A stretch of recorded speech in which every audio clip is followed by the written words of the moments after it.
¿Cuánto tiempo se tarda en recuperarse del abuso narcisista?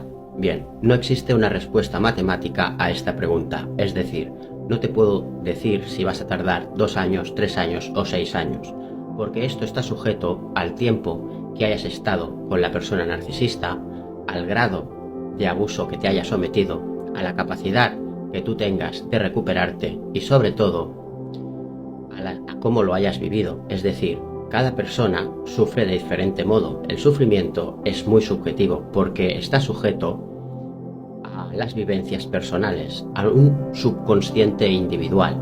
Cada persona vive el abuso a su manera. Por eso nunca debemos juzgar a una víctima, porque nunca sabemos lo que hubiéramos hecho en su lugar, porque no somos esa persona. Cada persona sufre de diferente modo.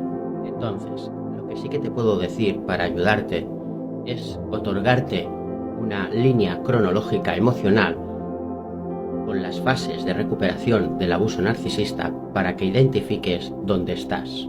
Primera fase, fase de intoxicación emocional. Aquí la víctima aún no ha identificado que han abusado de ella, pero de alguna manera sabe que le han hecho mucho daño. Y lo sabe porque empieza a tener enfermedades mentales bastante graves derivadas de esa relación abusiva, entre comillas, porque aún la víctima no sabe que ha sido una relación abusiva.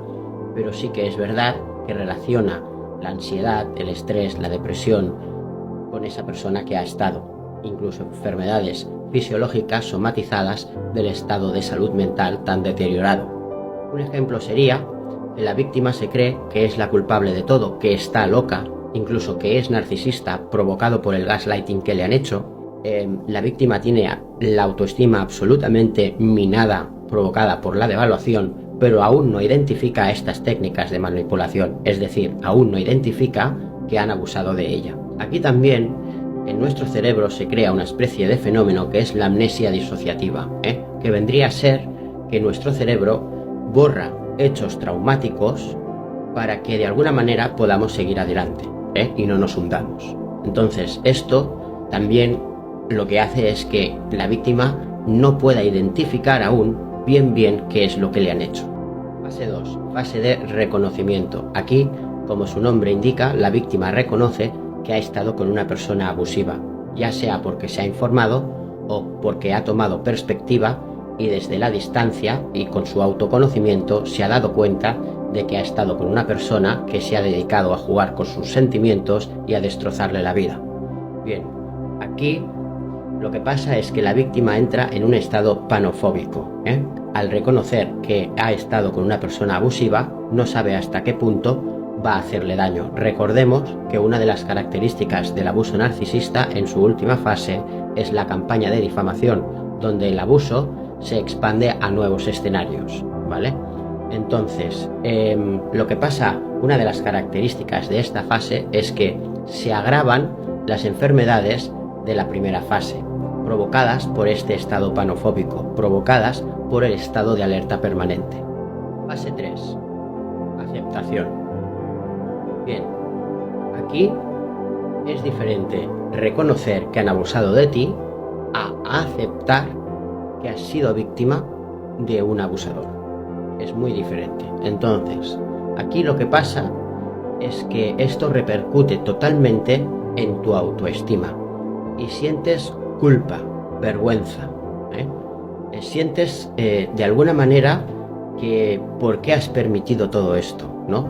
Luego, cuando te informas, llegas a la conclusión de que tú no permitiste nada porque tú no conocías a esta persona y no te imaginabas que existen seres tan retorcidos y tan malignos, ¿no? Entonces, pero en esta fase, digamos que la víctima enferma de depresión, de ansiedad, no quiere sociabilizarse, hay enfermedades como la agorafobia, ¿no?, que le dan miedo los espacios abiertos, llenos de gente, multitudes, ¿no? Entonces, la aceptación es un proceso que le lleva a la víctima a deconstruir su personalidad. ¿Por qué? Porque de alguna manera identifica que esa persona le ha podido hacer daño por sus heridas emocionales. Entonces, de alguna manera, obliga a la víctima a reconstruir su personalidad sanando esas heridas emocionales para que nunca más puedan abusar de ella. Pero esto es un proceso muy desgastador y que vuelve a minar la autoestima de la víctima. Eso sí, aquí empieza la real recuperación de la víctima. Fase 4. Fase de reparación. La víctima comprende y acepta lo que le ha pasado sin el sentimiento de culpabilidad. Aquí empieza el autocuidado y el priorizarse por encima de todo. La víctima comprende que tiene que volver a conectarse consigo misma y dejar de un lado su ego malherido, abandonando así el sentimiento de vergüenza. Empieza a reparar las heridas emocionales, transformando ese dolor en algo positivo para él o para ella. Y quinta y última fase, amigos y amigas, gracias por llegar hasta aquí y tragaros 6 minutos de vídeo, es el empoderamiento.